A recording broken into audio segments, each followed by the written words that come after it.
అయితే ఈరోజు ఈ వీడియో చేయడానికి ఒక ముఖ్య కారణం ఉందండి. ఆ కారణం చెప్పే ముందు మీకు ఒక వీడియో చూపిస్తాను, ఆ తర్వాత మనం మాట్లాడుకుందాం.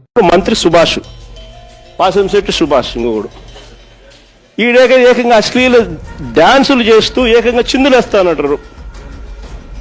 అశ్లీల డాన్సులు చేస్తూ ఏకంగా స్టేజ్ ఎక్కి చిందులేస్తాడు మంత్రి. అసలు నాకు ఆశ్చర్యంగా ఉంది. అసలు సార్ చూశారు కదండి. నమస్కారం జగన్ గారు, మీరంటే నాకు ఒక అభిమానం ఉండేది. మీరు అంటున్నారు కదండి ఆ వీడియో చూపించి ఆ అమ్మాయిలతో అశ్లీలంగా డాన్స్ చేస్తున్న మంత్రి గారు అనేసి. ఆ అమ్మాయి నేనేనండి, లేడీ గెటప్ శాంతి స్వరూప్. సో మీకు నేను తెలియకపోవచ్చండి, కానీ మీరు ప్రెస్ మీట్ పెట్టి మాట్లాడే ముందు మీ కార్యకర్తలు కొందరు నేను తెలిసే ఉంటాను కదండి, మీ షోలు కూడా నేను చేస్తున్నాను కదండి.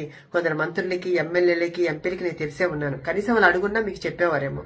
అది మీరు నిజాలు తెలుసుకోకుండా ఆ లేడీస్ తో అసభ్యంగా ప్రవర్తిస్తున్న మంత్రి గారు అనేసి ప్రచారం చేస్తున్నారండి. సో ఇప్పుడు నేను చెప్పేది మీ కాకపోయినా మమ్మల్ని ఆదరిస్తున్న మా ప్రేక్షకులకి మీ నిజాలు చెప్పాలి కాబట్టి నేను చెప్తున్నానండి. దాంట్లో భాగంగా మేమందరం టీమ్ గా వెళ్ళాము. మరి మేము వెళ్ళినప్పుడు ఎంటర్టైన్ చేయాలి కదండి, డాన్స్ చేస్తాం, స్కిట్లు చేస్తాము. అందులో భాగంగా మేము డాన్స్ చేస్తూ ఆ మంత్రి గారు ఆడ కూర్చొని ఉంటే ఆయన మీ బలవంతం పెట్టి, సార్ మాతో పాటు మీరు 2 స్టెప్పులు ఏంటి సార్ అని మేము బలవంతం పెడితే ఆయన మా కళాకారుల్ని కాదనలేక ఆయన మా మీద గౌరవంతో వచ్చి 2 స్టెప్పులు వేశారు. ఇంకొక విషయం తెలుసా అండి, నాతో ఆయన డాన్స్ చేయలేదండి. ఆయన డాన్స్ చేస్తున్నప్పుడు నేను ఆయనతో వెళ్లి నేను 2 స్టెప్పులు వేశానండి.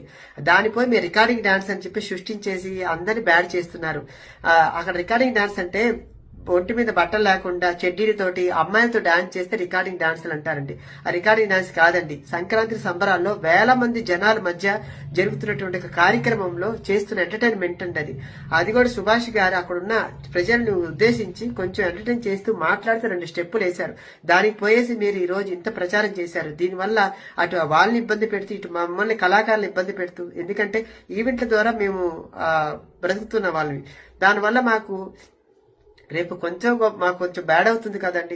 నేను అక్కడ లేడీ గెటప్ గా నేను పోయి ఎంటర్టైన్ చేస్తుంటాను. నన్ను లేడీ గెటప్ గా జనాలు చూస్తారు కాబట్టి నేను లేడీ గెటప్ గానే రెడీ అయి వెళ్తాను. కాబట్టి అది మీకు తెలియకపోవచ్చు, అది చూసే జనాలకు తెలుసు. సో అందుకనేసి మీరు దయచేసి మాట్లాడే ముందు 1-2 సార్లు ఆలోచించి లేదా మీ కార్యకర్తలను అడిగి మీరు మాట్లాడుంటే బాగుండేది. ఎందుకంటే కింద కామెంట్లు చూసారు కదండి, లేడీకి లేడీ గెటప్ కి తేడా కూడా తెలియకుండా మాట్లాడుతున్నావు, నువ్వెలా సీఎం అయ్యావన్నా మీరు అర్థం చేసుకుంటారని. సో అక్కడ మీరు ఎవరిని కూడా ఉద్దేశించి తప్పుగా మాట్లాడకండి. ఇంతకు ముందు మీ వాళ్ళు డాన్స్ చేయలేదండి, అది మీకు తెలియదా అండి? ఇంకా యూట్యూబ్ లో ఉన్నాయని చూడండి. దానికి ఆ డాన్స్ కి ఈ డాన్స్ కి మీరు కంపేర్ చేసుకోండి, అప్పుడు మాట్లాడండి సార్.